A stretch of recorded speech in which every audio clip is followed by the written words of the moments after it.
Assalam Alaikum. Hello guys, in this video I will teach you how to create new folders on PC, rename it and store files in it.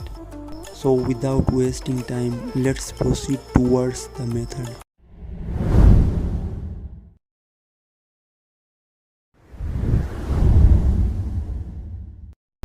Step number 1, right click on the mouse. Step number 2, click on new with left mouse button. Step number 3, click on folder with left mouse button.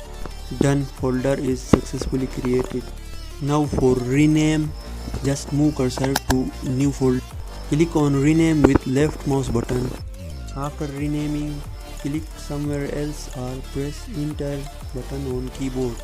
To store files in new folder, you have to cut, copy and drag files in. This is it in this video. For more videos, subscribe, like and share. Thanks for watching.